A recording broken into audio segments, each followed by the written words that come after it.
Cartes sur table. Une émission proposée par Hype FM.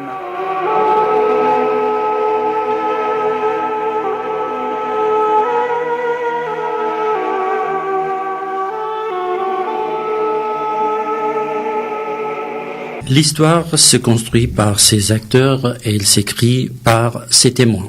L'histoire dont nous parlerons dans ce Cartes sur table est celle des rescapés du génocide arrivés en France dans les années 1920, arrivés sans retour possible pour constituer cette main-d'œuvre travailleuse dont la France, pays d'accueil, avait besoin en ces temps d'après-guerre. Des souffrances cachées, de parents perdus et d'une terre toujours rêvée.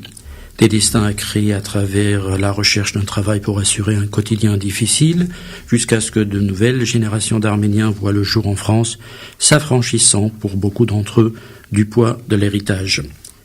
Cette histoire est également celle des Arméniens d'Arménie, dont un nombre est parti de France dans les années 40, répondant à l'appel de Staline. Des Arméniens qui ont vécu des jours heureux, selon certains, d'oppression, selon d'autres, ou les deux ensemble et qui, avec l'indépendance, ont plongé dans la galère avec des hivers sans gaz ni électricité, au point de décider de quitter le pays. Dans les deux cas, l'histoire est racontée à travers des personnages qui, au-delà de leur récit, représentent des parcours et les subtilités traumatiques ou psychologiques d'un ensemble de compatriotes qui pourraient dire les mêmes choses avec les mêmes expressions, mais sous d'autres visages.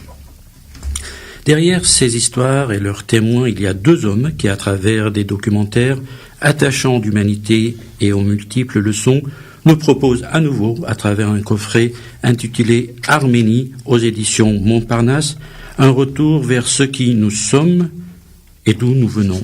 Il s'agit de Jacques Ebadian et de Serge Avedikian. Bonjour. Bonjour. Donc un très joli coffret qui comporte, en plus de vos 5 documentaires, dont on parlera longuement aujourd'hui, également des courts-métrages, pour le plus grand plaisir des spectateurs. Alors, première question que j'ai envie de vous poser, Jacques Ebadian, on se voit pour la première fois, oui. Vous êtes dans Hype FM pour la première fois, et pourtant, c'est un travail colossal qui a été mené pendant des années. D'abord, essayons de vous découvrir, parce que je sais que votre nom est entendu ici et là durant des décennies, mais les gens ne vous ont pas approché forcément, en tout cas pour une grande majorité probablement. Alors, ce que j'ai envie de vous poser comme première question, qu'est-ce qui vous a motivé dans les années 70, 80, 90 à aller à la recherche de ces Arméniens, avant de parler de l'Arménie, des rescapés du génocide arménien? Disons que ce qui m'a amené dans les années 80, même un peu vers la fin des années 70, vers mes racines, c'est le fait que après mai 68, là où j'étais très actif aussi dans un autre collectif qui s'appelait ARC, pour tourner en mai 68, on a tourné plusieurs films qui sont sorti dans la foulée de mai 68 et puis 10 ans après, et donc j'avais encore moi un espoir internationaliste d'une révolution possible, d'un changement du monde, etc. Donc mes racines arméniennes, elles étaient familiales surtout, elles étaient et puis tout d'un coup il y a eu effectivement ce mouvement qui s'est passé avec les justiciers du génocide, avec la Zala, et puis moi en 80, mon cousin Jean-Claude Kebabjian, qui avait créé le CRDA, m'a dit « Viens voir, j'ai trouvé des cartes postales ». Et il m'a montré les cartes postales qu'a donné son livre Arménie 1900, qui est sorti en 1980. Il m'a montré effectivement des images d'une vie arménienne avant le génocide, ce qu'on avait totalement mis sous comment on pourrait dire, sous 1,5 million de cadavres. Cette vie arménienne avait disparu. Et donc ça a été un grand choc pour lui en tant qu'éditeur qui a sorti ce livre, et puis pour moi en tant que réalisateur, l'idée de dire voilà, on va raconter l'histoire de nos grands-parents imaginaires, enfin imaginons qu'à partir c'est quelle était la vie de mes grands-parents ou de mon père et de ma mère. Voilà, donc c'était le début d'un travail Alors sur justement, l'Arménie. le premier DVD, puisqu'on va parler de ce coffret, s'appelle Mémoire arménienne, et avec justement le Centre de recherche et de la mémoire arménienne, vous êtes allé à la recherche des rescapés pour tracer ce chemin parcouru à la fois en Turquie, dans l'Empire ottoman, en Arménie occidentale, les massacres, les exactions, jusqu'à l'arrivée à Marseille. Bon, évidemment, naturellement, on va à Marseille, puisque les premiers sont arrivés à Marseille, mais pas que, puisqu'on les voit aussi à Alfortville, à Valence ou ailleurs. Le lien entre Arménie 1900 et l'association audiovisuelle arménienne qu'on a créé avec Serge, ça a été le film que j'ai fait. J'ai découvert Serge grâce à un film qu'on m'a demandé de faire. Enfin, c'est Serge, je crois, qui a demandé à un réalisateur arménien, tu pourras en parler. C'est l'histoire d'amour Colombe et Avédis, qui était une émission un film de 40 minutes pour Antenne 2 à l'époque. C'est l'histoire de votre grand-père, Serge Avédis. De mes grands-parents, oui. Grands-parents. Donc c'est à cette occasion-là que c'était avant la création de l'AA, c'est à cette occasion-là que j'ai rencontré Serge, et puis bon, il a vu Arménie 1900, il en a même fait une traduction. Oui, on a fait une version arménienne pour l'offrir aux Arméniens d'Arménie. Voilà, mais bon, je sais pas ce que ça a donné. Et en tout cas, on a fait ce film sur son grand-père qui, tout d'un coup, est tombé gravement malade, hospitalisé. Donc, la grand-mère était déjà décédée, et donc impossible on a dit, est-ce qu'on renonce ou pas? Il pouvait plus parler, en fait. Il pouvait plus parler, il était vraiment hospitalisé. En fait, c'est l'histoire d'amour d'un couple qui dure plus d'un demi-siècle. Ouais. Et puis, bon, ce qui était beau, c'est qu'on a volé une image de lui à l'hôpital. Il est mort, en fait, 2 jours après le tournage, Avédis. Le montage a eu lieu donc après. Et on vous a pas appelé Avédis? Comment ça? Parce que généralement en Arménie, vous qui êtes né en Arménie, on prend le nom du grand-père. Non, moi je m'appelle Saak en arménien, qui est le prénom du frère d'Avédis. Saak. Vous voyez, il y a toujours mais je m'appelle déjà Avédikian, c'était suffisant. Oui. Alors justement, revenons au parcours des rescapés. Allons à Marseille, faisons un tour, parce que pour ceux qui connaissent Marseille, le camp Odo, qui s'est transformé depuis, bien entendu, mais où il y a toujours cette rue principale du boulevard Odo, où il y a toujours cette église qui a été construite par les Arméniens eux-mêmes à l'époque. Donc, ce sont des témoignages poignants. Alors, question politique. Pourquoi à ce moment-là fallait-il faire ou aller à la recherche de ces témoignages, parce que la question arménienne ou la cause arménienne dans les années 60-70 commençait à prendre forme. Quelle est la mission que vous vous êtes senti obligé de faire en quelque sorte pour accomplir cette tâche? Je voudrais quand même conclure sur Colombe et Avédis, le fait que justement le survivant de la famille de Serge disparaît, peut pas raconter son histoire. Heureusement, Serge avait recueilli ce témoignage sur un magnétophone. Et donc on a dit, Serge, on va pas renoncer, sinon on fera jamais rien. Tu vas raconter toi l'histoire de ton grand-père en écoutant et en traduisant on entend sa voix quand même, ça c'était important. Donc il est là, on écoute le grand-père qui parle sur le magnétophone, et Serge traduit en même temps ce qu'il vient de dire. Et donc le film Colombe et Avédis est apparu à ce moment-là. Et c'est comme ça qu'on s'est rencontrés, et c'est comme ça aussi qu'on a dit, il faut pas s'arrêter là, parce que tout le monde va disparaître, toute cette génération va disparaître. Moi, mes parents étaient déjà partis, donc on a décidé de créer l'association audiovisuelle arménienne.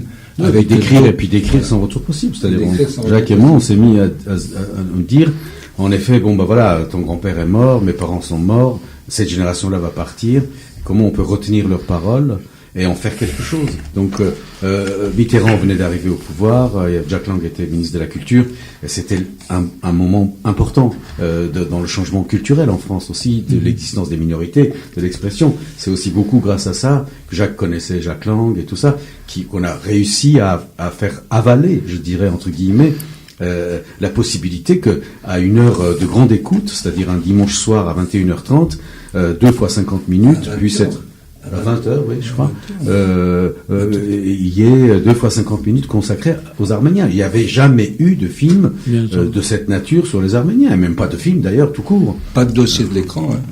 Alors justement, pour qu'en 2018 ou bientôt 2019, nous puissions comprendre le sens de la démarche qui a été la vôtre, et puis le sens de ce qui a été apporté par ces témoins qu'on ne voit plus, qui n'existent plus ou quasiment plus, parlons du contenu, parce qu'il est important de retracer un peu le chemin que vous avez parcouru, le chemin aussi de ceux qui sont arrivés en France. Alors, comment avez-vous ressenti leur souffrance? Est-ce qu'on s'habitue au fait qu'on a été génocidé, qu'on a perdu des parents, la terre, etc. Est-ce que ça devient quelque chose de banal et on continue à vivre? Quel a été votre ressenti? Vous savez, il y a aussi le problème qu'on a, à part le grand-père maternel, enfin du côté de ma mère, il y a eu des morts, des disparus, mais bon, en même temps, quand on se retrouve en France, on est vivant, quoi. Donc, il y a ce problème des cadavres, de ceux qui eux, n'ont pas survécu. Donc, on a retrouvé les orphelins, surtout. Les orphelins du génocide arménien qui ont appris un métier au Liban, dans les camps, etc., et qui ont été rapatriés en France dans les années 20, dans les manufactures, en Ardèche, à Marseille, etc. Mais c'était beaucoup des survivants qui n'avaient plus de parents déjà. Et donc c'est comme ça, on a commencé à d'abord faire tout un travail préparatoire de rencontrer les gens à Valence, à Marseille, à Nice, et puis on s'est dit on n'avait pas de caméra à l'époque, on s'est dit il faut vraiment tout ce que les gens nous racontent, il faut qu'on la vidéo venait d'arriver, donc on avait ces gros trucs en vidéo. Oui. Avec Jacques qui avait cet engouement pour le documentaire vrai, ce que moi j'apprenais en fait, puisque j'avais pas tourné encore j'avais pas réalisé de film. On allait quasiment dormir chez les gens. Hein. On n'avait pas d'argent. On avait pris la voiture de Jean-Claude Kebabjian, je me rappelle. On sillonnait la France. On allait à Valence. Jean-Claude Kebabjian était aussi associé au projet au départ du donc, scénario. En fait, l'idée c'était de se dire, avant même d'être sûr qu'on allait pouvoir faire un film, l'idée c'était de dire, attrapons ce qui va partir tout de suite et parlons aux gens. Bon, il se trouve que parmi beaucoup de ces gens, on était très complémentaires, Jacques et moi. Lui, il se positionnait, il s'occupait de cadrer les choses et tout ça. Et moi, j'essayais de mettre en condition les gens, parce que je parle la langue. Donc, les questions en arménien, la plupart du temps, c'était en arménien. Alors justement, j'allais vous poser la question, parce que j'avais l'impression quelque part que c'est vous, Jacques Kebabjian, qui posiez des questions, donc vous parlez pas l'arménien? Non, je le parle un peu, je le comprends, mais disons que c'est Serge qui faisait. Serge qui était. C'est-à-dire qu'on était très complémentaires, parce que comme on vous voit pas. Voilà. En tout cas, vous avez beaucoup changé, peut-être. Non, pas du tout. C'est Serge qui faisait le dialogue en arménien avec les gens. Mais ce qui était important dans la rencontre avec Jacques, c'est que lui était français dans le sens profond du terme. Il avait fait justement 68, il était de cette génération. Moi, j'étais arrivé en France. J'étais là depuis 10 ans, 11 ans, quand on s'est rencontrés à 81. Je suis arrivé en fin 70, donc je commençais une carrière de comédien, et tout ça. J'ai eu la chance de pouvoir tourner avec des gens importants, faire du théâtre. Et à ce moment-là, on s'est rencontrés sur cette histoire de commande de Colombé Avedis qu'on m'avait proposé de faire. Et je voulais absolument que ce soit un réalisateur arménien qui le fasse. Et à l'époque, c'était curieux. D'ailleurs, c'est André Gauthier, qui est un ami commun monteur, qui m'avait dit, mais tu sais, j'ai fait l'IDEC, c'est l'école du cinéma qui s'appelle la FEMIS maintenant, avec un type qui s'appelle Jacques Kebabjian, qui est documentariste, qui a fait plein de films et tout ça. Si tu veux, je peux te trouver. J'ai trouvé Jacques, et puis voilà. Et le compagnonnage, justement, après Colombé Avedis, n'a pas arrêté, d'autant plus qu'on a senti un truc, Jacques et moi. C'est que l'accueil de Colombé Avedis, nos amis français étaient ébahis de voir cette histoire d'amour passer à 7h30 du soir sur une chaîne, mais la communauté arménienne, pas tellement. Parce que d'un seul coup... Comment l'expliquer? Mais attendez, mais l'explication est très simple, parce qu'après, quand il y aura son retour possible, ça sera encore pire. Non seulement la communauté arménienne, globalement, nous insultera, mais Harach ira jusqu'à titrer, il faut interdire ce film. Non, sans excuse possible. Sans excuse possible. Pourquoi? Mais parce que c'est très simple. Enfin, pour moi, mais on a des interprétations peut-être différentes. Parce que je pense que les gens, d'abord, ne s'y attendaient pas. Deuxièmement, ne supportaient pas l'idée de voir des vieilles personnes qui parlaient à peine français ou parfois pas français. Comme il disait, ces dinosaures que vous nous avez sortis, qui savent même à peine parler et tout ça, ils avaient honte de leurs parents, de leurs grands-parents. de cette image-là. Et surtout, on nous reprochait une chose, mais ça on le sentait déjà lors des repérages, quand les riches nous invitaient à dîner pour essayer de se vendre, et que nous on n'achetait pas trop parce que c'était pas du tout notre but de faire un film sur les gens qui sont arrivés. On nous reprochait de ne pas montrer Verneuil, Aznavour, les gens qui ont réussi, quoi. Et notre but n'était absolument pas ça. C'était de dire, c'est le peuple qui nous intéresse, et l'intergénérationnel. Qu'est-ce que les derniers qui vont partir ont encore peuvent dire qu'on peut transmettre? Et qu'est-ce que les jeunes font aujourd'hui? Ils apprennent l'arménien sous les églises, ils chantent, ils dansent, tout ça. Et le film est fait de ça, en fait, globalement. Plus une intrusion en Arménie. Mais c'était ça, et avec Jacques, on était quand même éberlués de ces réactions. En plus, nous, on était naïfs. On invitait les gens qui écrivaient dans les journaux arméniens en primeur, regarder le film dans notre association, et de partir en ne disant pas un mot, et d'écrire le lendemain qu'il fallait interdire le film. Et pour l'anecdote, le jour de la transmission du film sur Antenne 2, à l'époque, donc on était en 83, je crois, il y avait un intertitre dans Le Monde, un petit truc comme ça, sur l'ambassade de Turquie qui voulait interdire le film, et Harac titrait ce jour-là, qu'il fallait absolument interdire ce film aussi. Je dis, voilà, ils sont d'accord ensemble. Hein.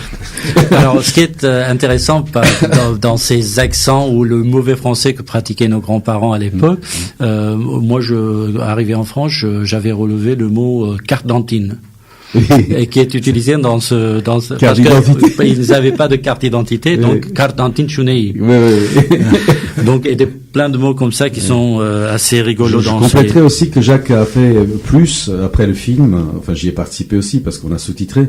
On a remis plusieurs témoignages entiers qu'on pouvait pas monter entièrement dans le film au Centre Pompidou qui archive et où on peut trouver pas par internet, mais dans le fichier, des témoignages des rescapés du génocide arménien, par exemple. Il y a, 5 ou 6 témoignages au moins, parmi les plus éloquents, sous-titrés en français. On a fait un boulot de Alors justement, par rapport à les générations qui passent, les gens qui dans les années 70-80 ne voulaient plus voir le mauvais accent français de leurs parents, etc. Cette question d'intégration ou d'assimilation consciente, parce que les gens, ils voulaient je dirais pas de se débarrasser de leur arménité, mais en tout cas de devenir français très vite et le plus français possible. On voit que d'une génération à l'autre, autour de la table, avec cette rescapée du génocide, ces enfants ne vous parlent plus en arménien. Ça ne veut pas dire qu'ils ne savent pas parler arménien, mais ça veut dire qu'ils s'expriment beaucoup mieux et plus facilement en français, déjà première génération, que si c'était la 3e génération, on aurait mieux compris ou plus facilement compris. Comment expliquer cette situation, vous qui êtes de la même génération de ces enfants de rescapés? Forcément, les enfants qui sont nés en France, ils sont allés à l'école française, donc ils ont appris, même s'ils n'ont pas fait des études, encore la première génération n'a pas fait des études très poussées, mais en tout cas, c'est sûr que la République, avec son école, a réussi à intégrer la communauté arménienne. Voilà. Donc on voit dans cette scène de Sans retour possible où effectivement il y a la mère, il y a 3 générations. Il y a 3 générations. Il y a le fils qui raconte comment ils ont construit leur maison, leur église, etc. C'est fantastique comment ce travail qui a été fait sur Marseille, les différents quartiers de Marseille, où ils ont non seulement construit, ils ont acheté des terrains qui sont souvent des terrains complètement montagneux, en pente. Oui. Mais ils les ont achetés ensemble, c'était un groupe d'Arméniens, se sont mis ensemble, et ça aussi c'est un exemple à suivre. Non, mais ça c'était pour Nice surtout. C'était à Nice, mais Nice aussi c'est construit sur... En fait c'était les terrains les moins chers, parce que c'était pas construisible forcément, c'était des collines, quoi. Donc ils achetaient les terrains les moins chers, mais ils construisaient quand même, donc... Et donc, disons que autour de cette table, il y avait aussi le fils, la mère, la grand-mère, et son petit-fils avait sur le bras 1915 avec un poignard. Et ça, c'était quand même un signe que c'était pas fini pour la 3e génération, et c'était en pleine période de la Zala. Et nous, je crois que ce qu'on a fait, on a aussi rencontré parmi le milieu arménien des gens qui ont été ébranlés par cette histoire de prise d'otage à l'ambassade, etc., parce que ça a libéré aussi la parole des anciens là-dessus. Alors, de pouvoir parler de ce qu'ils ont vécu. Aussi pour l'anecdote, on a reçu aussi quelques appels du pied pendant qu'on faisait le film du côté de la Zala, nous demandant si on allait parler d'eux. dans le film. Vous les montrez quand même pendant les manifestations. Oui, enfin, on montre pas les gens de Lazare, mais il y a les nouvelles générations qui crient des choses le 24 avril qu'on a laissé au montage, qu'on trouvait important. Mais on a eu un débat, Jacques et moi. C'était justement, est-ce qu'il fallait en parler? Est-ce qu'il fallait, par exemple, s'inscrire dans une forme de militantisme? Parce que c'est ça la question aussi, à un moment donné. C'est quand on fait des films sur une culture qui n'est pas connue, sur une histoire qu'il faut faire connaître. Et c'est peut-être ça qu'il faut aussi dire aujourd'hui, avec le recul. C'est qu'on a essayé de faire de telle sorte qu'on ne faisait pas un film pour les Arméniens. On faisait un film pour le public français, puisque ça allait passer à la télévision. C'est la même chose pour Que sont mes camarades devenus, dont on parlera peut-être tout à l'heure. On ne faisait pas des films pour les Arméniens. Et les Arméniens, on considérait qu'on faisait des films pour eux. Oui, oui. Si vous voulez. Et d'ailleurs, la question de la Zala, c'était est-ce que vous allez nous inclure dans votre film? On a décidé que non. Non directement, ça veut dire qu'on n'avait pas envie de s'inscrire dans quelque chose de radical, parce qu'on avait envie de dire quelque chose de plus large, et de faire connaître une histoire que finalement les Français connaissaient pas. Alors, pour revenir à l'histoire de ces rescapés, finalement, le documentaire avait à ce moment-là le but de faire découvrir aux Français la souffrance des Arméniens et leur parcours assez tragique quand même, parce que il y en a qui sont venus du Liban, d'autres sont passés par l'Italie, d'autres par la Grèce. C'est quand même une histoire. La Bulgarie et plein de. Vous êtes de Bulgarie, je crois. Ouais. Oh, voilà. Donc, plein d'histoires. Mais au final, on atterrit au même endroit. Et le même endroit, c'est peut-être les mines de Gardanne, les gens qui sont venus de Marseille, de Gardanne, dans les usines. Alors, justement, il y a des histoires aussi des retrouvailles. Vous avez un témoin qui parle d'un père ou d'un cousin retrouvé parce que les gens se sont séparés. Quelle émotion peut-on garder aujourd'hui, 100 ans après, de ces histoires? Parce que, pardon, juste pour ajouter, Serge Avedikian vous le disiez tout à l'heure, c'est pas 1 500 000 victimes seulement, c'est des histoires personnelles, particulières dont il s'agit. Mais là, moi, je sais pas, je suis pas historien pour dire 50 ans après, qu'est-ce qu'on peut garder de cette mémoire. Mais dans l'immédiat, pour nous, ça a été chaque histoire, effectivement, devenait une histoire fantastique, c'est-à-dire des cheminements incroyables, des drames terribles. Et donc, heureusement, je reviens un peu en arrière, heureusement que pendant le tournage, on avait aussi le CNRS qui nous a aidés, nous a donné des caméras vidéo. Le film était tourné en pellicule. Et ces caméras vidéo nous ont permis effectivement de préparer le film, c'est-à-dire d'enregistrer tous les gens qu'on a rencontrés, parce que tous ne sont pas dans le film qui est passé à Antenne 2, et donc une quinzaine d'heures à peu près de témoignages directs. Et pendant le tournage, où on tournait en pellicule, quand on coupait la caméra, en parallèle, la vidéo continuait à enregistrer, parce que c'était difficile de dire couper à des gens qui étaient en plein récit. Ouais. Voilà, donc c'est pour ça que on peut dire que le film, toute cette préparation vidéo, ça a été un casting, si vous voulez, si on parle en termes de cinéma, pour choisir, on va tourner dans telle ville, on était à Marseille, mais il y avait plusieurs lieux, quoi, à Marseille. Il y avait donc Campagne Fraise, où le personnage principal se trouvait là.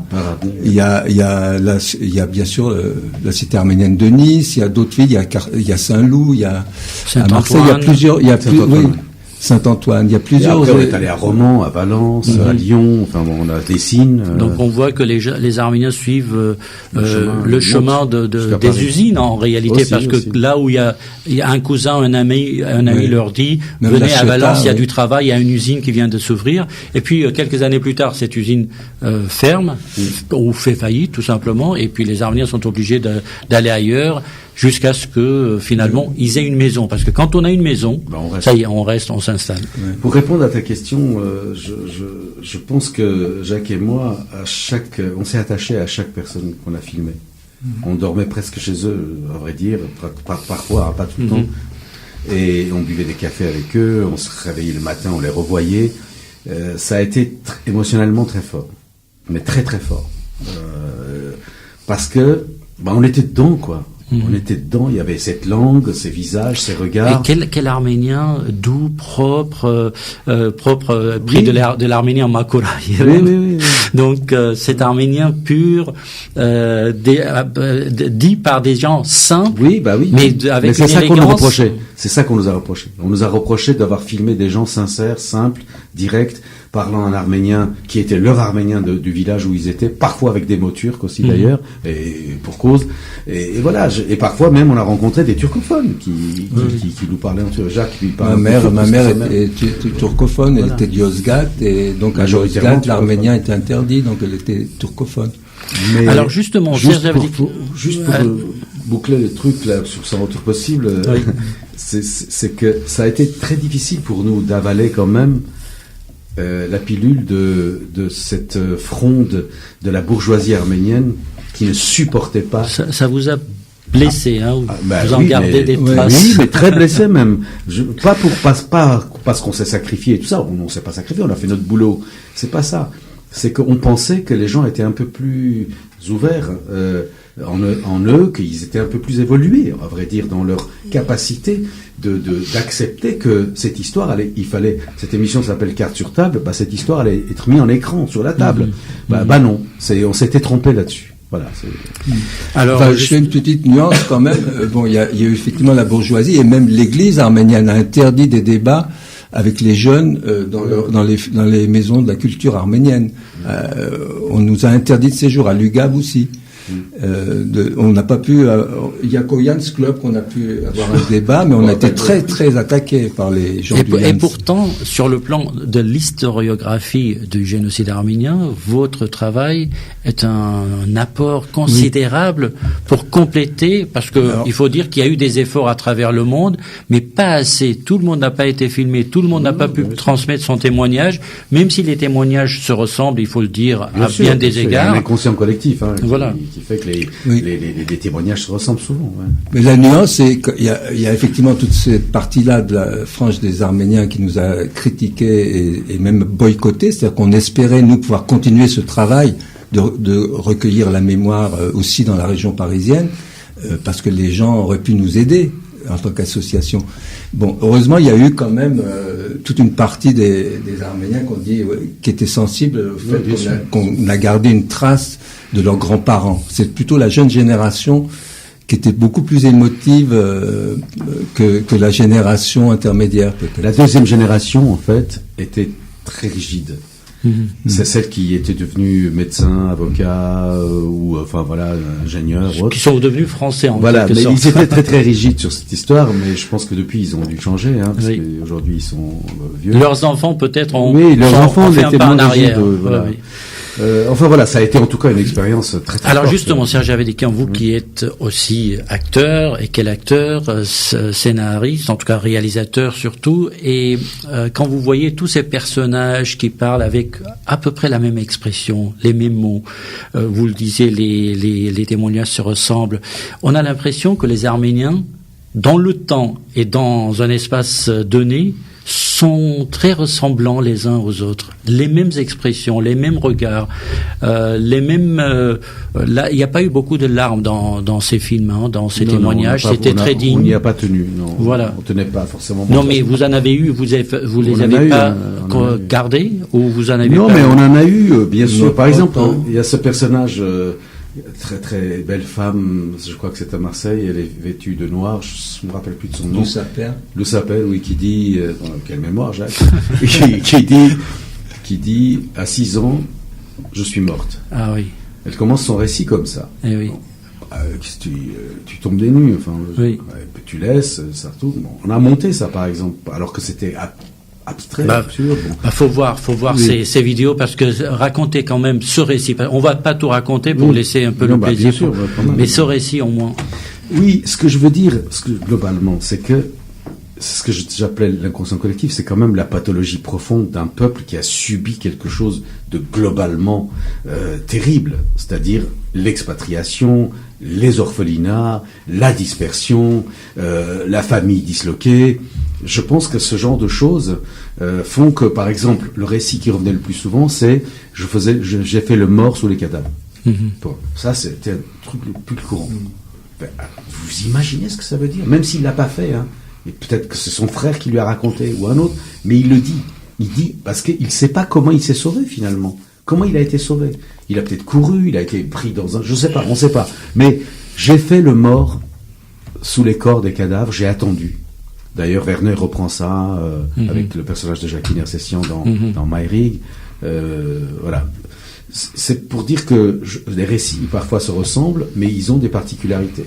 Par rapport à leur région, par rapport à leur lieu, par rapport à la structure familiale, quoi. Et par rapport aux détails de l'histoire, là en l'occurrence, il y a des gendarmes turcs qui viennent pour la tuer, pour l'achever, et puis il y en a un qui dit laisse-la, elle est déjà morte. Et on se pose la question quand même, est-ce que le troisième gendarme voulait quand même la sauver en pensant peut-être qu'elle n'était pas morte ou qu'il a senti qu'elle n'était pas morte?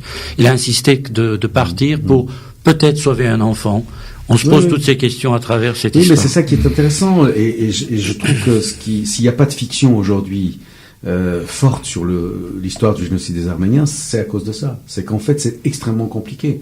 The Cut a essayé de le faire, ou le film américain là récemment, The Promise a essayé de le faire, mais ça sonne un peu faux, parce que ce sont des choses qui dépassent l'imaginaire et l'imagination. Où on est manichéen, on dit les Turcs c'est des méchants, machin, inhumains, tout ça, ils violent, ou on essaie de trouver la nuance, comme ce que tu viens de dire, par exemple, l'un des trois gendarmes peut avoir pitié d'un enfant et d'une... Probablement, je dis. Mais c'est forcément arrivé, c'est pas possible. Oui, bien sûr. L'humanité n'est pas fait que de gens exécrables, je veux dire, même parmi les gens qui sévissent. Donc, c'est compliqué. Je voulais venir à cette question de pourquoi ces documentaires qu'on a fait avec Jacques, et on parlera des courts-métrages de ça après, qui sont plus proches des fictions parfois, sont précieux en le sens qu'on ne pourra jamais faire de fiction de ce genre. Je veux dire par là que il n'y a rien de plus fort qu'un document lorsqu'on laisse quelqu'un rester dans son émotion et parler. Et avec Jacques, c'est ça qu'on a essayé de faire, c'est de laisser les gens rentrer dans leur émotion, de nous raconter les choses et d'essayer de le restituer. Alors justement, en France, les Arméniens ont vécu aussi la discrimination.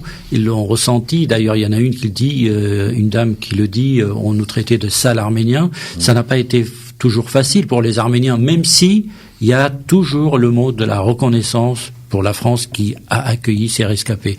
Mais ça n'a pas été toujours facile. Est-ce qu'ils en parlaient toujours, ou c'était aussi une histoire, c'était derrière nous, Jacques et Baptiste? En fait, ils ont été vraiment intégrés après la guerre, après la libération, parce que il y a eu du sang arménien qui a été versé dans la résistance, et même à Marseille, celui qui a mis le drapeau français sur la préfecture, c'est un Arménien. Et donc voilà, c'est un peu la carte d'identité a été donnée à ce moment-là. La carte d'Antine. Bon, c'est un peu ça. Non, et puis je pense que le fait que, excuse-moi Jacques, je te coupe, le fait que aussi que les Arméniens soient d'obédience chrétienne, qu'ils apprennent rapidement une langue, même avec un accent, qui courbent les chines, qui travaillent, c'est un peuple de bosseurs quand même. Je dis pas qu'il y en a pas, il y a des peuples qui ne le sont pas, mais en tout cas, ce peuple-là apparemment est un peuple de bosseurs. Hein, c'est de génération en génération, on le constate, quoi. Et même s'ils se démultiplient parfois les gens pour faire plusieurs boulots à la fois. Donc, je pense que cette intégration-là, ils le voulaient, cette intégration. Alors, parce que si on a appelé le film Sans retour possible, c'est parce qu'ils savaient qu'ils ne pouvaient pas retourner. Alors il y a cette intégration, voire l'assimilation, mais il y a aussi, et c'est évoqué dans le film, cette volonté de vivre ensemble, entre Arméniens. On se concentre dans des lieux précis. Et puis, il y en a qui appellent les autres. De la même région en même temps. Par exemple, à Campagne-Fraise, c'était beaucoup des gens de Yozgat. Et c'était étonnant parce que mes parents aussi sont de Yozgat. Et à Ravni, qui est un des personnages principaux de Sans retour possible, elle m'a dit, Kebadian, t'es le fils de Khoren. Et j'ai appris cette histoire, parce que je la connaissais, moi, que sa sœur, à Ravni, mon père avait failli l'épouser, et il n'est pas allé à l'église. Et donc, je sais pas, tu vois, 50 ans après, je retrouve à Campagne-Fraise quelqu'un qui avait un lien avec mes amis d'enfance à Morsan-sur-Orge, puisque les Arméniens aussi se retrouvaient dans des petits terrains comme ça qu'ils avaient construits pas loin de Paris. Et me dit, ton père, c'était une rencontre inouïe, parce que mais d'ailleurs, Ravni est turcophone aussi, et d'ailleurs avec Jacques on a décidé de lui demander de parler au gouvernement turc en turc. À la fin du film, Şimdi sizler söyleyen Türk hükümete, c'est-à-dire je m'adresse au gouvernement turc. Ouais. Et j'étais mort, on était scié, quoi.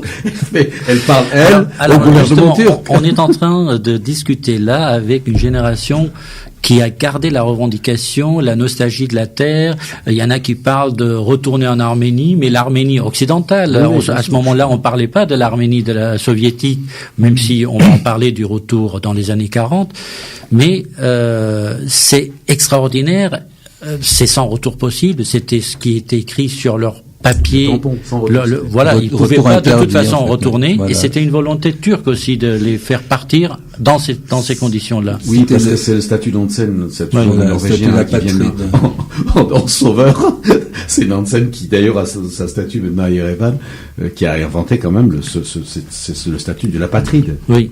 Et c'est-à-dire que tu n'appartiens à aucune nation, aucune patrie, donc tu es apatride. Tu arrives quelque part, tu es protégé quand même en tant qu'apatride par le pays d'accueil, et après éventuellement tu peux être naturalisé, et ainsi de suite. Alors justement, on retrouve les gens qu'on peut retrouver aussi aujourd'hui dans les différentes communautés diasporiques qui veulent construire une école, qui veulent construire une église. Je veux dire, on n'a pas changé, on est toujours dans le même élan de consolider notre présence et de créer cet espace culturel avec un héritage civilisationnel qui est le nôtre et de construire cette petite Arménie là où on se trouve. C'est le cas de l'église Odo.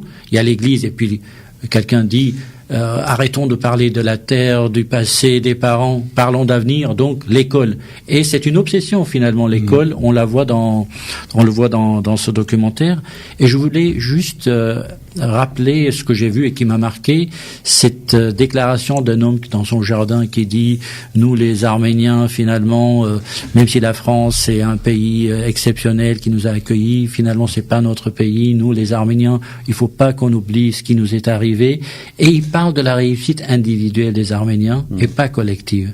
Et ça, c'est quand même, ça nous poursuit. Oui, mais parce que je pense que un peuple dispersé, disloqué, qui n'a plus de point de repère et qui n'en avait pas d'ailleurs beaucoup plus avant, parce que faut quand même savoir que les Arméniens ont été dominés depuis 1400 ans. Il n'y a pas eu vraiment d'indépendance à part les 3 années de 18 à 21 qui étaient pris en étau entre la Turquie et la Russie. Donc, je pense que l'idée de la gouvernance, donc d'avoir un guide, quoi, de la gouvernance. Vous avez dit 14 siècles? Non, j'ai dit depuis le 14e siècle. Oui, c'est ça. D'accord. Oui, je disais 1500 ans, je disais. Oui. Non. Donc, oui, le fait un peuple qui n'a pas de gouvernance, qui n'a pas le choix d'élire sa représentation, qui n'a pas d'État, donc d'un territoire, ça, forcément est très marqué par l'individualisation de sa propre réussite pour représenter à lui tout seul son peuple.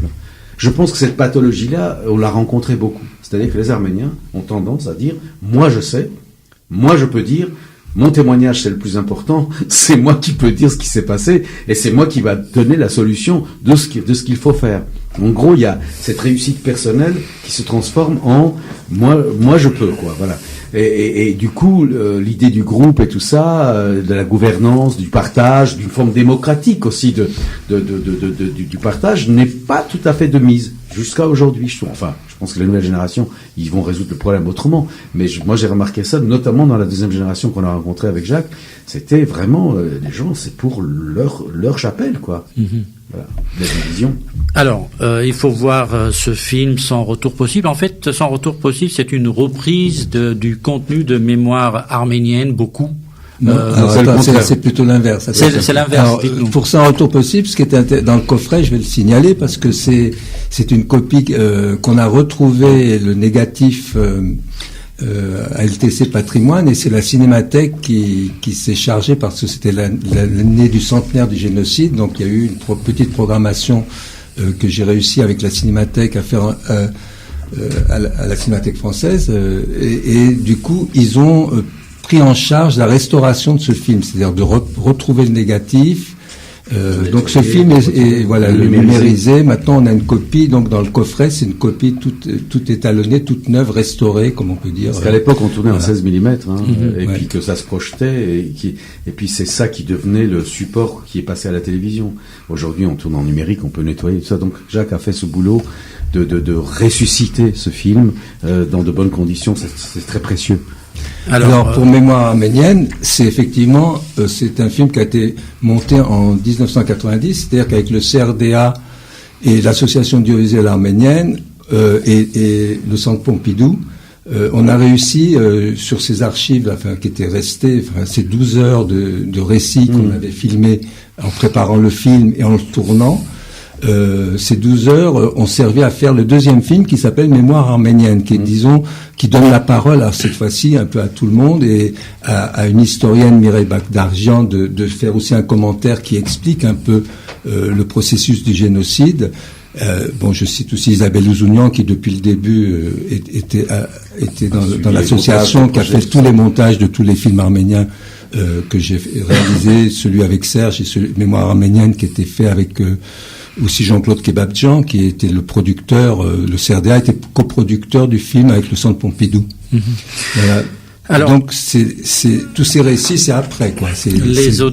Nos auditeurs pourront acheter.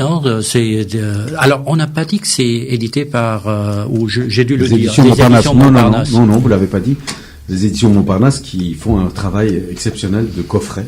Il y a un coffret Parajanov aussi pour les films avec les films de Parajanov, en essayant d'aller jusqu'au bout d'une thématique. Et là, Jacques a eu un dialogue avec eux assez important et m'a proposé de participer. Et on a réuni nos films au maximum de ce qu'on pouvait, mais des films qui finalement appartiennent à une même période presque, entre 80 et jusqu'à 96. Jusqu'à 2000, puisqu'il y a la suite de Kosovo mes camarades et tout ça. Alors, on va parler de la suite. Je voulais juste dire qu'il y a tellement de petits détails très intéressants. Il faut regarder ça avec un œil de quelqu'un qui pourrait être le fils de ces raconteurs d'histoire, le petit-fils, ou l'arrière-petit-fils aujourd'hui, aussi. Et pour voir que par quel chemin on est passé quand même pour arriver là où on est arrivé, aussi bien sur la cause arménienne, la revendication, que sur les réussites personnelles pour les gens dont vous parliez tout à l'heure, qui aujourd'hui sont des Français et qui vivent dans cette République grâce à leur travail et leur éducation. Justement, l'éducation. Un truc qui m'a frappé, c'est la dame qui disait que ma mère avait fait le serment que j'allais faire une éducation très poussée, qu'elle allait m'envoyer dans les plus grandes universités. Mais ça, c'est pas fait. Mais ça montre quand même ô combien les Arméniens... Oui, la volonté d'aller très loin pour une fille aussi, au début du siècle passé. C'est très important. Oui, bien sûr. Mais moi, je trouve que la vertu pédagogique, en fait, sans grandiloquence, avec ou sans guillemets, le mot pédagogique, il faut pas le prendre comme... Parce que c'est des films quand même qui sont dans l'émotion, donc c'est pas de la pédagogie stricto sensu. Pour les générations nouvelles qui découvriront ces films, il y a un aspect quand même vraiment pédagogique, c'est-à-dire d'apprendre ce qu'on a pu retenir il y a 30 ans, maintenant, de ce qui est parti, de ce qui a disparu, qu'on n'aura plus.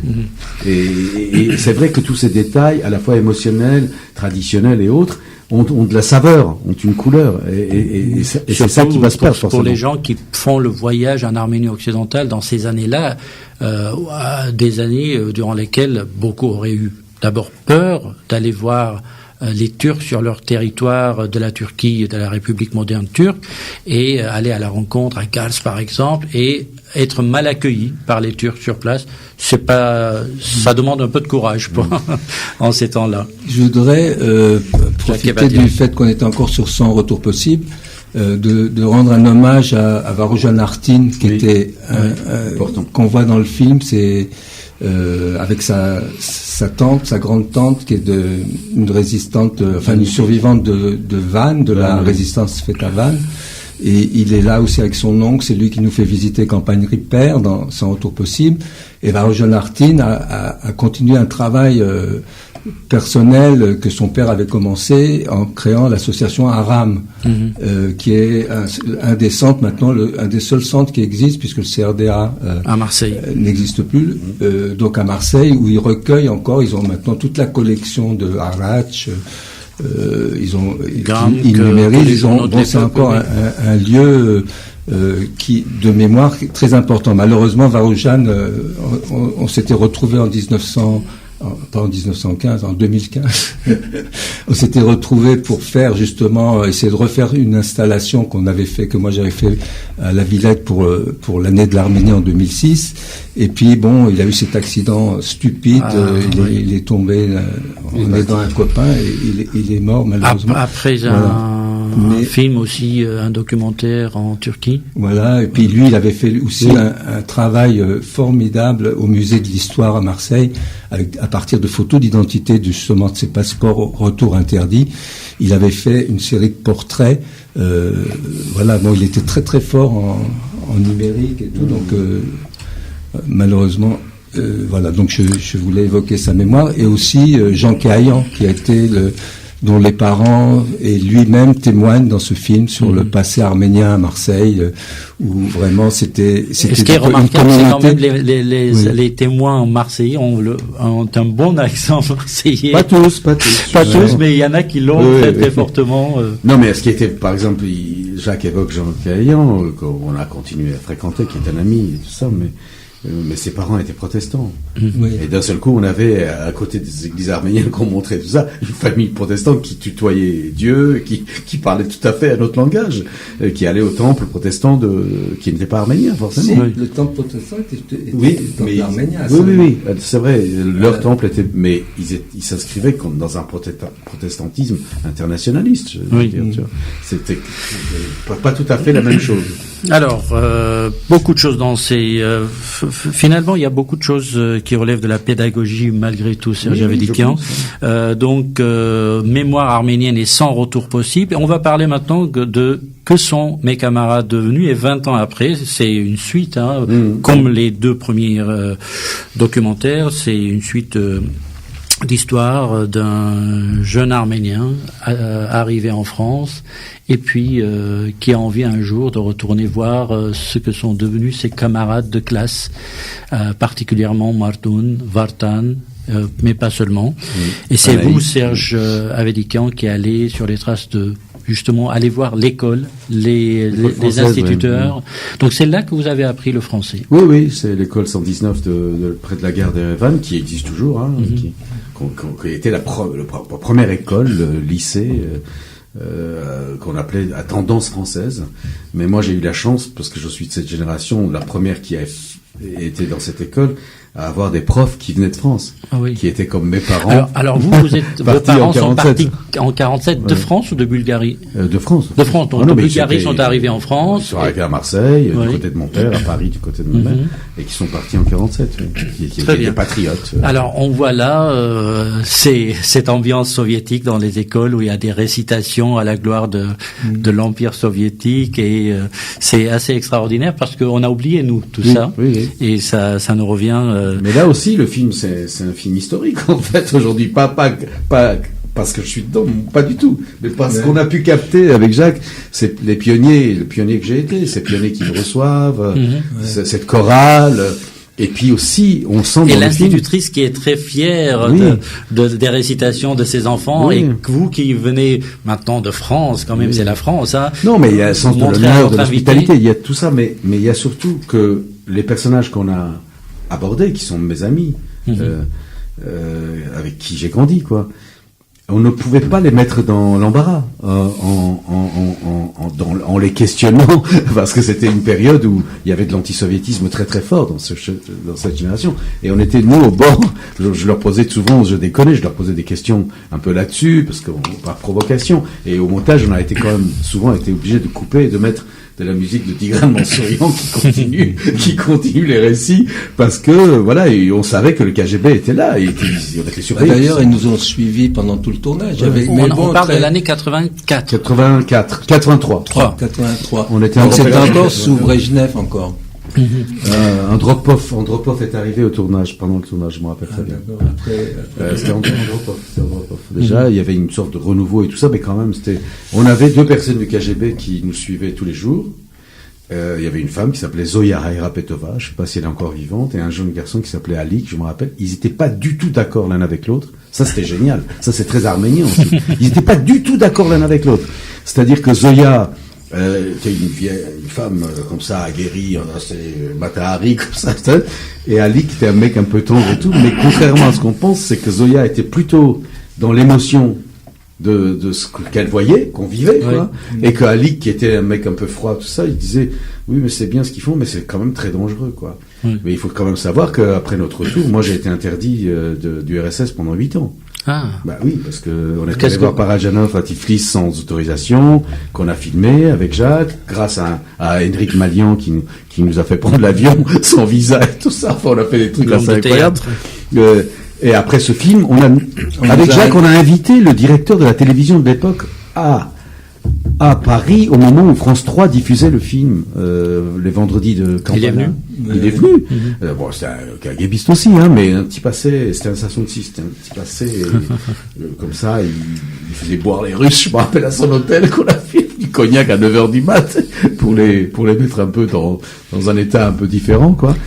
Il était éberlué par le film lui-même, c'est-à-dire qu'il se disait mais comment c'est possible d'avoir fait ce film par les temps qui courent, quoi. Alors on sait que l'hospitalité arménienne, les tables qui s'ouvrent même quand les gens n'ont pas grand-chose à donner, donc ils font tout pas pour montrer, mais en tout cas c'est une tradition, c'est l'hospitalité, recevoir les gens, et il y a toutes ces tables-là qui s'ouvrent devant vous, et ces guénats qui n'ont pas changé, c'est-à-dire que quand on prononce un guénat, la manière... Je dis ça aux auditeurs français qui nous écoutent peut-être. Donc, quand on fait un guénat, la manière de lever le verre, la manière de se prendre au sérieux c'est toute une cérémonie. Et rien n'a changé. Il n'y a pas plus traditionnel qu'un toast, de toute façon, puisque l'idée du tamada, c'est le chef de table, est quelque chose qui s'apprend quand on est adolescent. Parce que ça montre que tu passes à l'âge adulte, enfin, tu deviens un homme bien macho comme il faut, hein, par ailleurs, et que tu es capable de porter un toast. Mais les toasts sont dans notre film, au restaurant, les toasts qui sont portés sont très pertinents. Parce que c'est genre que tes trains aillent jusqu'à c'est très poétique ce que vous dites là. Mais pas que, c'est très politique aussi. C'est genre il faut abolir les frontières, il faut qu'on arrive à venir à Paris en train. Martoun, c'est le conducteur de train, ce copain Martoun, qui est devenu, malgré des études, Martoun, c'est ça? Oui, Martoun, oui. Qui est devenu conducteur de train. Voilà. Il a un autre nom aussi. C'était... Non, Martoun. C'était l'aristocratie ouvrière, d'être conducteur de train. Il s'appelait pas aussi Megarditch? Non, parce que vous l'appelez à un moment, c'est un autre. Alors. C'est un autre, c'est lui qui appelle quelqu'un. Oui. D'accord, donc Mardoun qui devient conducteur de train, et vous levez un toast pour lui dire que tes trains aillent au-delà de plus en plus loin, traversent les frontières et tout ça. Et aussi, comme on était un peu pété quand même, parce qu'on buvait vraiment, que Jacques et l'opérateur passaient d'un côté à l'autre pour nous filmer, notre tradition, c'était qu'à la Russe, on s'embrassait sur la bouche. Oui. Bon, ça... Par exemple, ça a été rédhibitoire pour la communauté arménienne de France. Ils s'embrassent sur la bouche, c'est une honte de voir ça à la télévision. On se souvient de Brejnev s'embrasser avec... oui, et Khrouchtchev aussi. Mais Mardoun en avait honte aussi. Et vous lui dites, attends, Gamuchnas? Oui. Voilà. Non, pas honte, mais il savait qu'on était filmé et que voilà. Oui. Alors justement, là encore... Il y a ces élections du Conseil d'État. On montre comment on vote pour le bien-être de la nation et du peuple, et aussi finalement pour le bien du Parti communiste qui nous dirige et qui nous donne tout. Donc on est toujours dans cette ambiance dans les années 80 que vous avez vécu là-bas. Oui, ce que je voudrais dire quand même, c'est que Jacques et moi, on a vécu autant sur Sans Retour Possible, c'était une émotion assez rentrée parce qu'on avait affaire plutôt à des gens âgés ou à des jeunes et tout. Là, en Arménie, on était avec des gens plus proches d'âge de notre génération, et on a vécu quelque chose d'universel qui est l'amitié brisée.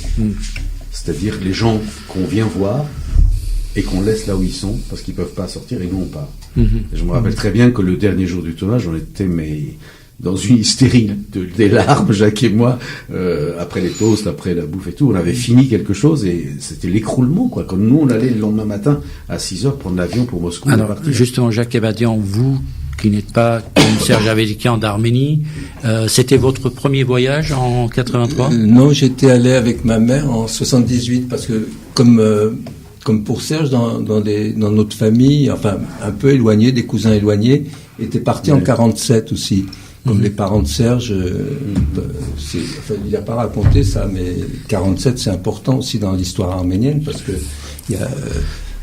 il y a 2 bateaux qui sont partis de Marseille, donc ça Serge pourra en parler mieux, parce qu'il y avait sa mère et son père dans le même bateau.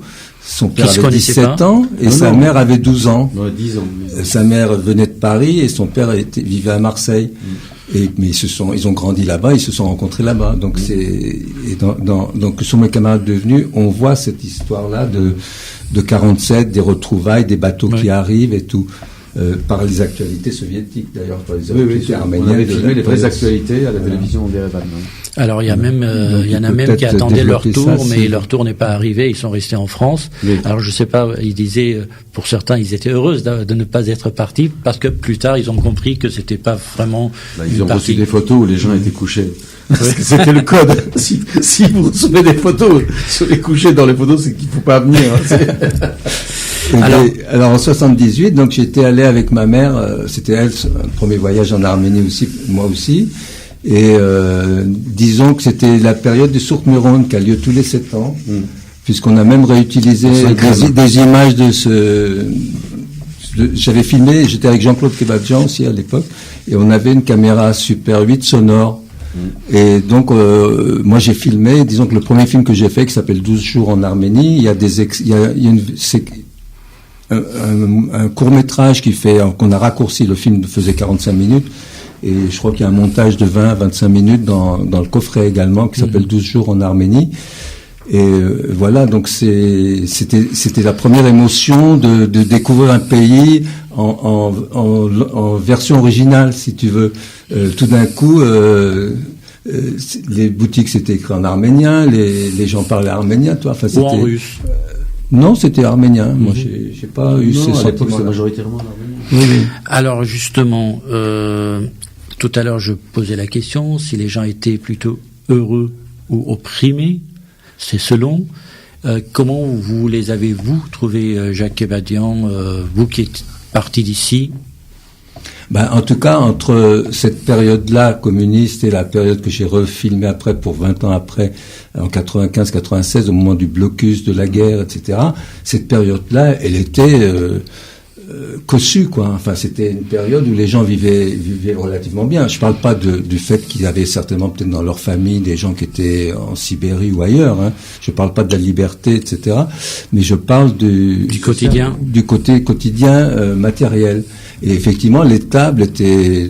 Bon, ça c'est la tradition arménienne, puisque même au moment du blocus, on nous a fait des tables, mais elles étaient moins riches que celles qu'on a eues à l'époque où on a tourné que sur Mes camarades devenus. Donc il y avait quand même, je trouve, quelque chose dans le quotidien qui était pas misérable, quoi, qui était là, qui était pas misérable comme on l'a connu après. Témoigner quand même pour dire que c'est vrai qu'il y avait les apparatchiks, il y avait il y avait la corruption, qui était une règle du jeu. Hein, on le savait tous. Moi, je viens d'une famille pauvre parce que justement mes parents, étant nés en France, n'étaient pas du tout enclins à jouer ce jeu-là, alors que mon père aurait pu. C'était un bon ouvrier, on lui proposait des choses. Je pense que notre génération, en Arménie, qu'on soit de France ou d'ailleurs, moi on m'appelait François parce qu'on savait que mes parents venaient de France et qu'ils parlaient français entre eux, tout ça. Nous, on savait que le communisme était une utopie. C'était pas possible. Et donc, on apprenait dès notre jeune âge à le contourner. C'est-à-dire à être dans le système D, qu'on appelait, c'est-à-dire l'autre système qu'il fallait créer tous les jours entre nous. Mais n'empêche que la base de ce qui était là, porter un foulard ou le truc de Lénine ici n'avait aucun sens pour nous, si vous voulez. Mais ce qui avait du sens, c'était les samedis de faire tous nettoyer notre quartier, tous ensemble, de faire une équipe de foot, de faire ceci, de faire ça, d'avoir une sorte d'égalité dans la discipline et dans le partage. Il y avait quand même ça. Ça a disparu avec l'écroulement, si vous voulez, du système. Ça a disparu aussi économiquement et socialement, parce que l'Arménie s'est retrouvée dans un étau entre l'Azerbaïdjan et la Turquie, et c'était la mort. On a vécu des trucs dans les années 90, là, moi j'ai tourné un long métrage aussi en 94 ou 15, de Labyrinthe, où les seules lumières de la ville, c'était les projecteurs du cinéma. Il n'y avait pas de lumière. On était avec des lampes à torche pour aller dormir. Alors il y avait une heure d'eau. Vous le montrez très bien dans le deuxième film, oui, donc ce sont Mes camarades devenus, donc 20 ans après. Oui, c'est ça. C'est les années 90. Voilà. Disons que 20 ans après, c'était une volonté de reprendre une des familles qui était là, qui était Vartan. Et donc j'ai retrouvé cette famille au moment de l'indépendance et au moment où ils allaient émigrer, partir eux-mêmes aux États-Unis. Alors justement, il y a beaucoup d'humour, il faut le dire, dans ces rencontres. Mais est-ce que vous auriez vous posez plein de questions à vos camarades, ce qu'ils sont devenus, ce qu'ils pensent de ceci, de cela. Est-ce que 35 ans après, on est presque à 35 ans, vous auriez posé d'autres questions? Il y a des choses que vous n'êtes pas allé explorer dans leur... C'est maintenant qu'on va le faire. On va faire la suite, là.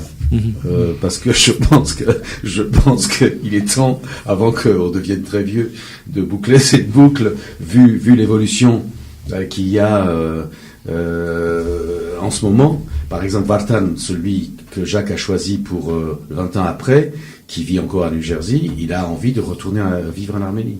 Alors, par exemple, sa mère veut être enterrée avec son père en Arménie. Il y va chaque été pour mourir, elle n'y arrive pas. C'est drôle. Je dis sincèrement que c'est très drôle. Moi, j'ai été la voir. Ils ont gardé leur appart, dans lequel on a tourné d'ailleurs, il y a 30 ans. Donc, ils ont gardé leur appart. Donc, elle va chaque été, elle attend pour mourir, et elle meurt pas, elle retourne aux États-Unis pour revoir ses petits-enfants et ses arrière-petits-enfants, et chaque été, elle revient accompagnée par un de ses fils pour mourir, et elle meurt pas.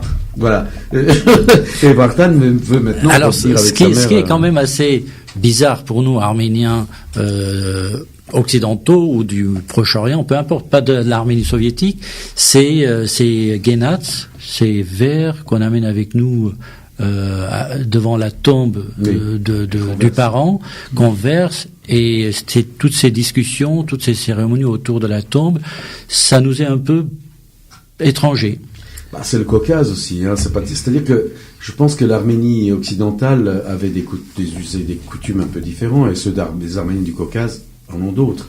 Et c'est vrai que ce qu'ils boivent sur les tombes, c'est de la vodka, hein, c'est pas du vin rouge ou du cognac. Donc, et puis le fait de partager comme ça, alors ça, c'est le Caucase. C'est vrai que moi je l'ai fait.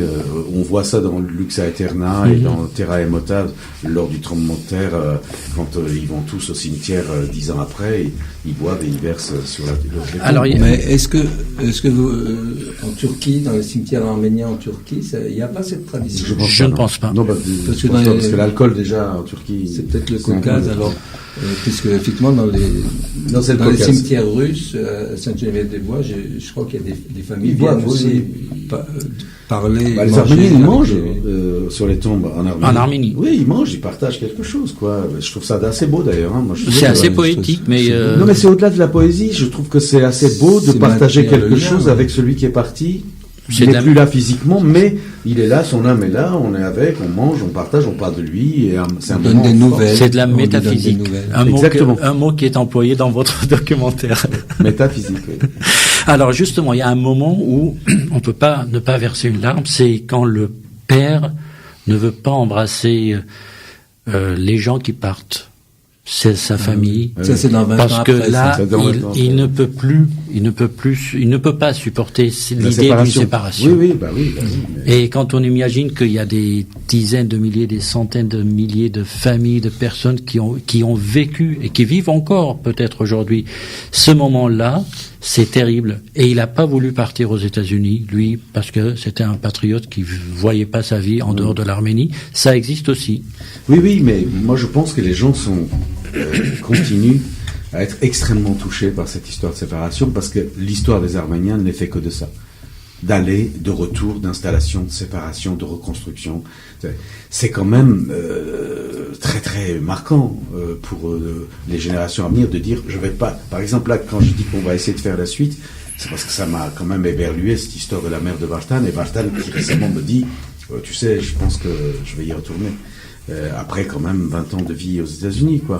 Mais c'est à cause aussi de la révolution de velours. Hein. Oui, bien sûr, c'est grâce à ça, mais c'est aussi, attention, là je vais dire un truc un peu dur, pour les Arméniens eux-mêmes.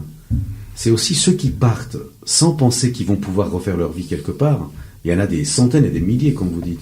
C'est-à-dire qu'ils partent en désespoir de cause, Et ils aimeraient bien être là, mais ils partent parce qu'ils se sentent humiliés, ils partent parce qu'ils ont envie d'autres horizons, mais ils ne s'adaptent pas là où ils vont. C'est trop tard. Ils ne connaissent pas la langue. Donc aujourd'hui à Los Angeles, qu'est-ce qui se passe? C'est des ghettos arméniens qui sont entre eux, qui parlent même pas anglais. Il y a plein de gens qui apprennent même pas l'anglais. Ils restent entre eux. Il y a une économie parallèle qui s'est créée et tout ça. Pourquoi pas? J'ai rien à dire. Mais ce que je veux dire, c'est que d'un seul coup, au pays qui s'appelle l'Arménie aujourd'hui, ça bouge. Il y a quelque chose qui se passe, qui est très fort quand même, ce qui se passe. Il y a l'envie de revenir. Mais l'envie de revenir, est-ce qu'on va te laisser revenir comme ça? Tu vas trouver ta place immédiatement, tu vas refaire ta vie. Donc du coup, cette pathologie de l'aller-retour est de nouveau de mise. C'est-à-dire que c'est cette façon d'être entre deux chaises, c'est très très dur. C'est très très dur. Tant mieux, au lieu de se considérer que on est parti définitivement. Oui, non, mais moi je pose pas de jugement. Je dis juste que je constate qu'il y a une répétition de la chose, mais il y a un moment où il faut quitter cette répétition, je pense, parce que sinon, on n'en sort plus, quoi.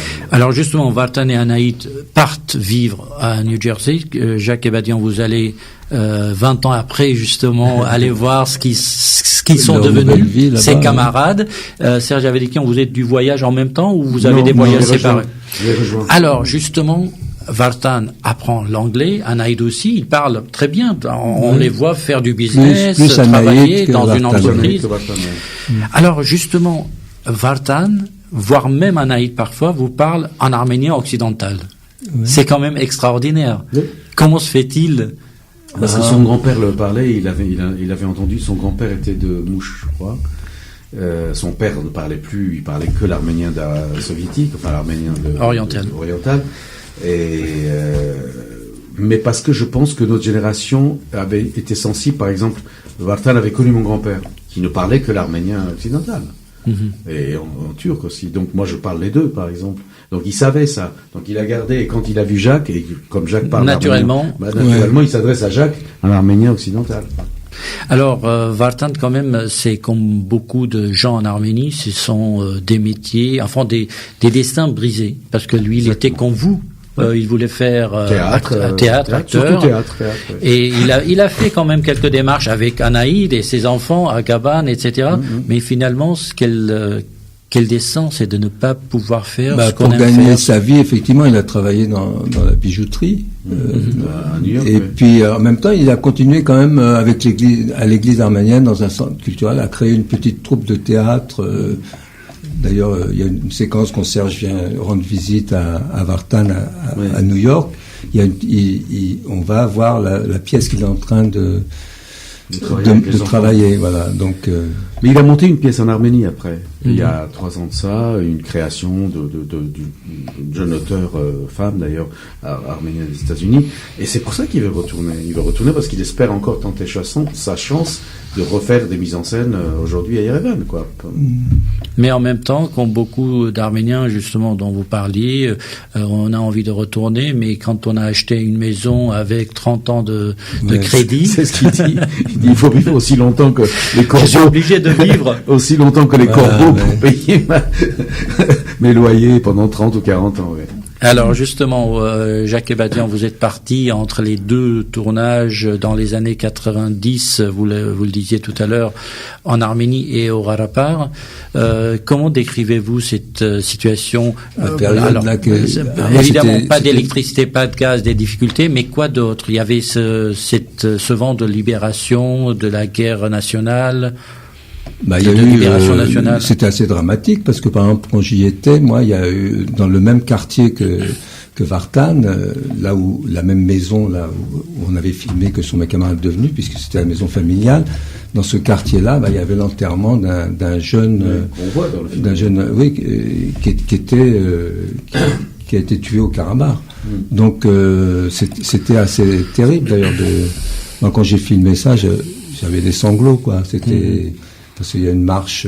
Vous savez, le corps est à nu, le cercueil est ouvert, un peu comme dans le film de Péléchan qu'on voit. Et juste pour noter dessus, il y avait le drapeau du Tashnak Tutum, parce qu'il était apparemment Tashnak Tsagan. Et ce qui était intéressant de voir, mais ça c'est pour l'histoire politique, c'est qu'en dehors de cet enterrement avec d'un Tashnak Tsagan qui meurt, Vartan qui sort de chez lui, juste à côté de la porte, il y a une affiche aussi du Tashnak Tutun 1890. Pour l'histoire politique aussi, ça montre quand même cette présence dans ces années 90 autour de la guerre du Ralapar. Moi, je pense que l'indépendance a créé cet élan où le Tashnak Tutun, enfin, il faut dire pour les auditeurs ce que c'est, parce qu'il y en a qui savent pas, à mon avis. Mais c'est un parti révolutionnaire de gauche, enfin, socialiste. Qui a eu donc cette Arménie indépendante entre 18 et 21 dans les mains, et l'a perdu, s'est expatrié aux États-Unis, en France et ailleurs, était de retour en Arménie, puisque le communisme n'y était plus. Donc il fallait occuper le terrain d'une certaine façon, et rappeler que dans ce territoire-là, il y a eu un pouvoir comme ça, qui a réussi à créer un État. Voilà. Et après, on sait aujourd'hui les destins, ils sont pas à l'Assemblée nationale, hein. Oui.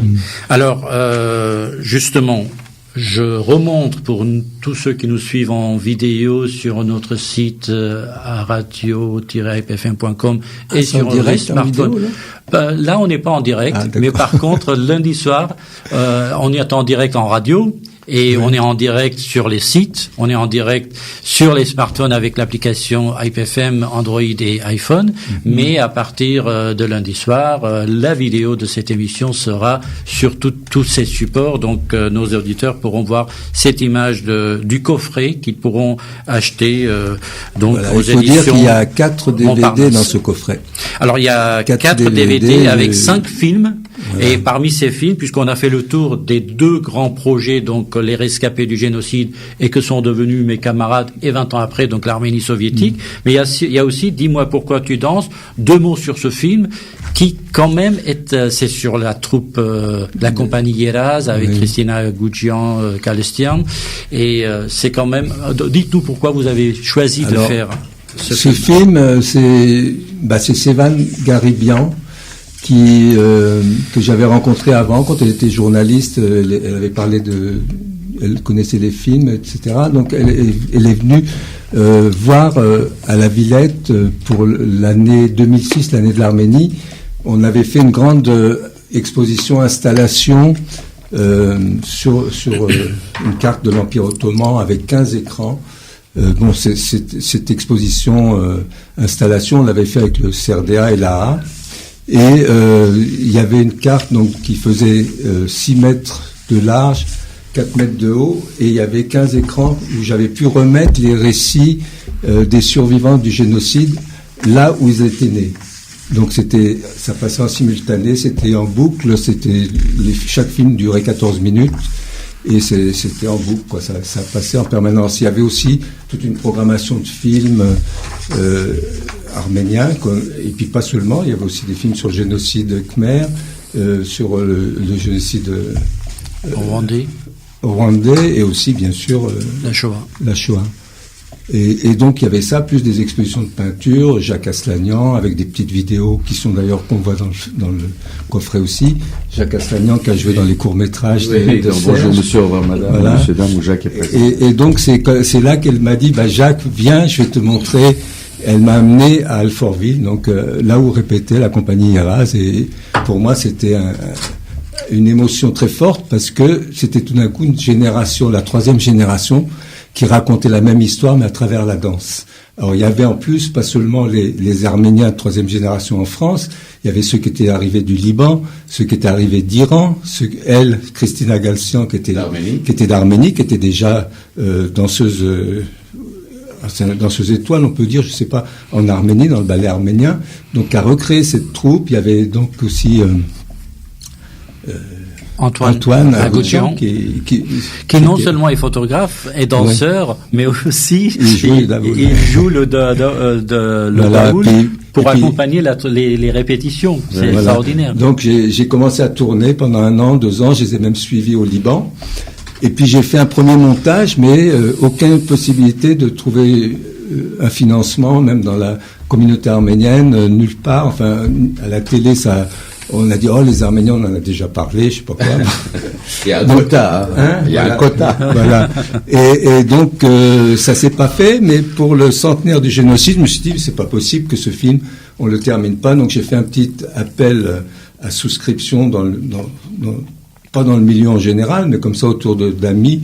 Et bon, j'ai récolté les 10 000 euros qui ont permis de faire le montage final, le mixage, l'étalonnage, et voilà. Donc ça a donné Dis-moi pourquoi tu danses. Et on voit les coulisses de la compagnie. Oui, parce que je les ai suivis à Beyrouth, au Liban, où ils étaient invités au casino du Liban pendant 10 jours, et donc j'ai pu filmer dans les coulisses partout, même les moments où ils regardent, chaque scène était filmée, chaque représentation était filmée, donc il y a aussi le moment où ils se revoient en train de danser avec les critiques, etc. On a dû se croiser puisque ce jour-là, j'étais au Casino du Liban pour voir justement la compagnie Eras. Ah, t'étais là-bas. Bon. Voilà. Donc, écoutez, on va parler aussi, on va pas parler, mais on va juste citer les quelques courts-métrages, de vous, Serge Avedikian. Oui, il y a la trilogie Qui les chiants qu'on a inventé avec Jackie Nersessian, ce personnage qui s'appelle Qui les chiants et qui a du mal à porter son nom. Et il y a Jacques Aslanian justement dedans et d'autres acteurs. C'est plutôt drôlatique, hein, et un peu absurde comme parcours, mais je pense que ça raconte quelque chose vraiment de ce que les Arméniens ont pu vivre en France, en diaspora justement. Et puis il y a les 2 films réalisés avec les Von Minassian, Luxa Eterna et Terra Emote, qui sont les vraies images du tremblement de terre qu'il a pu filmer en Super 8, donc il avait du mal à supporter. On en a parlé il y a 2 semaines avec lui ici. Ouais, voilà. Donc on a fait ça. Et puis Jacques a plusieurs courts-métrages aussi, Les 5 sœurs, je crois. Il y a il y a le film que j'ai fait sur ma mère, qui s'est mis à peindre à la fin de sa vie, et elle parle en turc dans le film d'ailleurs. Mais c'était intéressant parce que ce film, j'ai pu le montrer à l'association Accord, qui était l'association avec qui on a fait le rêve commun, etc., qui est une association très ouverte, qui rend hommage chaque année à Hrant Dink. Donc, vous voulez dire des Turcs? Oui, des Turcs. Accord, c'est l'association des citoyens originaires de Turquie, Accord. Ouais. Et donc, depuis la mort de Hrant Dink, disons, on est en contact. Et puis moi, j'avais déjà montré ce film, Les 5 sœurs, et c'était très intéressant parce que c'était la première fois qu'à travers ce film était abordé dans une communauté de femmes turques l'histoire du génocide. Hein. Et il y avait donc des résistances, et il y avait aussi des gens qui au contraire... Alors il y a aussi Parajanov libéré. Oui, ça c'est la visite qu'on a rendue à Sergueï justement en catimini, qui m'a valu l'interdiction du RSS après, mais qui vous a valu un nouveau film sur Parajanov. Oui, ça nous a valu de le connaître, de le voir, et puis après, il se trouve qu'on a réussi à le faire venir. En 88, je l'ai retrouvé, en 90, je l'ai retrouvé, avant qu'il meure, et puis il est mort en France, hein, il faut le savoir, quand même, à l'hôpital Saint-Louis, quasiment dans mes bras, quoi, ou on allait lui rendre visite, et puis ça a donné une fiction plus tard. Quel était le titre? Rappelez-nous le titre du film. Le scandale Parajanov. Le scandale Parajanov. Alors il faut juste dire 2 mots. Vous êtes un acteur formidable généralement, mais dans ce film en particulier, et quelle réalisation qui est la vôtre aussi. C'est un super film. Pour ceux qui l'ont pas vu, faites l'effort parce que c'est un très beau film. Oui, le DVD existe maintenant, mais qui n'est pas sorti d'ailleurs officiellement, mais existe. Merci Jacques Ebadian, merci Serge Avedikian pour ce travail qui est fait pour garder la mémoire arménienne, aussi bien concernant le génocide arménien, mais aussi le parcours que nous sommes en train de traverser actuellement depuis une trentaine d'années. Et merci à nos auditeurs de nous avoir suivis. Ce coffret, il est sur le marché, vous pouvez le retrouver. Et merci aux éditions Montparnasse d'avoir entrepris cette démarche. À bientôt. Au revoir. Au revoir, merci.